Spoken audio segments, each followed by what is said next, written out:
the brand started to go into free fall. It's only more recently that we've had a considered response from the brand, the Become Who You Are logo, the fact that they've gone back to the history and the panache of the brand. They started having a classic and selected limited edition of the shirt, black polo with a silver crocodile, of which there were only 1,000 produced. And then the latest, which was to enter the Chinese market, with the help of Wong Kar-wai, who, if you've seen his beautiful movie like In the Mood for Love, he shot something that was very similar to The Mood for Love. It's called In the Mood for Lacoste. So, very high class, very beautifully shot, and of course an emblematic film director for the purpose of trying to communicate with the Chinese market. So those three brands share something in common. They've also, to retain the control of their brand, they knew better, and they've all been taken over by what the consumers were telling them their brand was. So the meaning of their brand was somewhat hijacked from them, and they've had to cope with this new paradigm, that no marketing manager is now in control or sole owner of the brand. What you have is to share. That's what we call brand co-creation. The meaning of the brand is created by the marketers and the consumers together. And it's dynamic and it changes, and the marketer cannot dictate the meaning of the brand. What the marketer has to do is to ensure there is a continued congruence between the core values of the target market and the core values of the brand. That's where Club Med is at a bit of a problem, because they've got a fundamental new value of the individual refinement of the holidays, and some people who still believe that it's fundamentally a collective experience. You will notice that all three brands have actually rushed to China as a solution to their problem. It's ironic in the case of Lacoste and Burberry in particular, because we all know the propensity of the Chinese people for counterfeit, so it's almost kind of going to sleep with the wolves. But the idea is to say, well, those people have got no idea about my brand, so I'll start from scratch, and I'll go into a market where I don't have to fight whatever perception people may have about my brand, which is kind of almost an admission of defeat in many ways. I think it is a short term, it's possibly a doomed response. Certainly with Club Med I'm watching with bated breath, because I'm not sure the brand is going to make it. But I think the best strategy really is to have a very strong sense of what the DNA of the brand is, and to remain very strongly, almost hyper-focused onto that target market. I very often make the difference between what Hermès does and what Vuitton does. Hermès is so focused that it doesn't care that people who don't know the brand, if you see what I mean. They have this exclusivity, and for a prestige brand, it's kind of saying, we realize that the majority of people don't know, that our bags cost 5,000 euros, and we don't care, because we're only going to be talking to people who know and are prepared to pay that price. Vuitton is kind of somewhere in between. Vuitton has almost become now the top of the masstige market, which is a very different positioning. But I think the core DNA of the brand depends really on this notion of authenticity.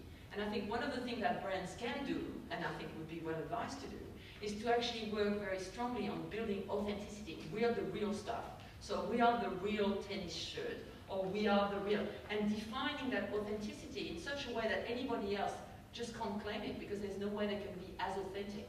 In the case of Club Med, nobody can be as authentic as Club Med. The problem is, what are they authentic about now? They're kind of lost their way, and that's I think the landscape of marketing in the future that we've got to navigate, and we can't assume that people will just get on the boat and go where we want them to go. We've got to actually be part of the people that rowing, and we've got to accept that the brand is going to go somewhere where the consumers will allow us to go.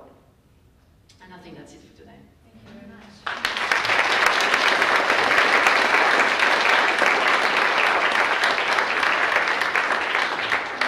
Thank you very much, Pascal. We do have time for questions, so if people would like to ask Pascal questions, she'll be happy to answer them for you.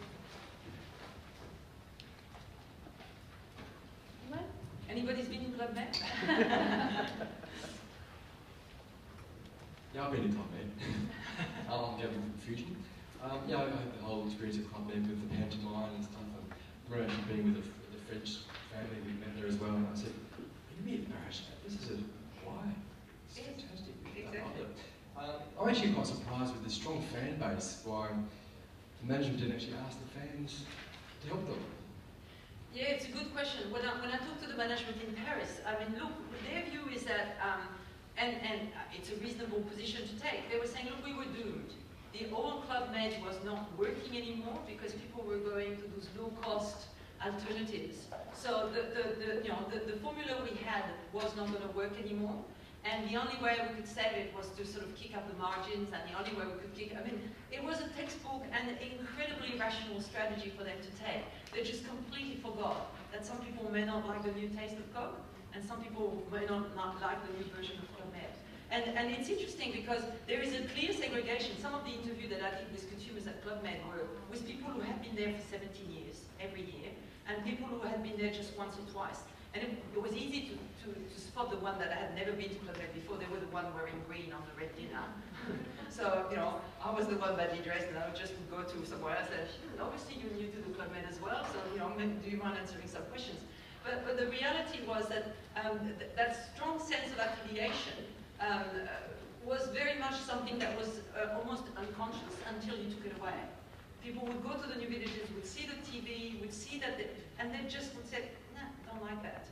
But the people who were inducted into the Club Med culture were very much looking for that. And so if they didn't find it, I mean, there were tables of people, you know, sitting in groups of 8, kind of bemoaning the fact that, you know, there were tables for 2.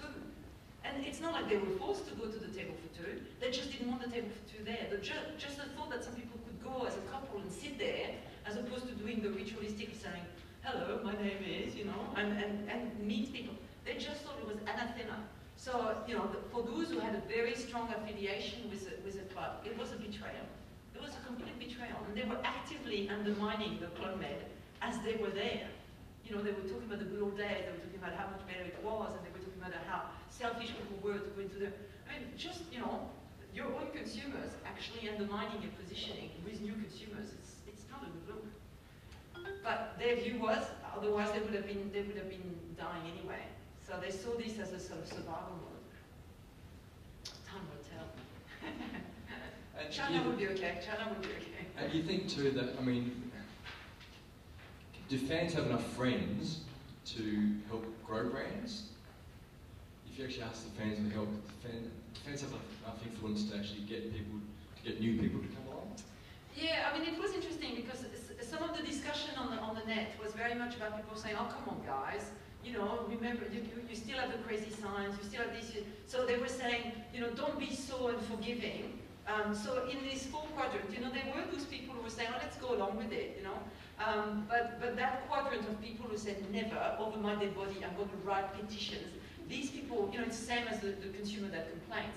They were extremely motivated to write letters and get their friends to complain and all the rest of it. So, you know, if it's a smaller group but they're much more active, they can make just as much damage as a large group of inert, you know, fence-sitters in some ways.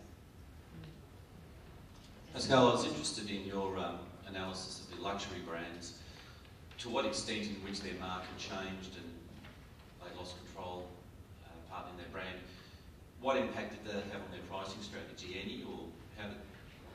Well, as I said, the initial reaction was almost indifferent, saying, you know, in the case of Burberry, the initial reaction was to say, well, you know, this is happening in the UK, most of our sales are happening somewhere else, so we don't bother about it. They only started looking at their range, eliminating in particular the cheaper part of the range and going more with a sort of an exclusive positioning. Where the problem strikes is when you can't control the counterfeit, because the counterfeit are cheap, and the counterfeit looks like it's Burberry, or it looks like Lacoste. And, you know, Vuitton was actually recently in Australia, and they went to every single store. They went to David Jones. I mean, not, you know, that you would expect David Jones to have counterfeit, but they did find counterfeit in some David Jones stores, and they took the lot. They are really very, very aggressive when it comes to counterfeit, because, you know, if your product becomes available at a cheaper price, then, you know, the wrong crowd can appropriate your brand, and that's problematic.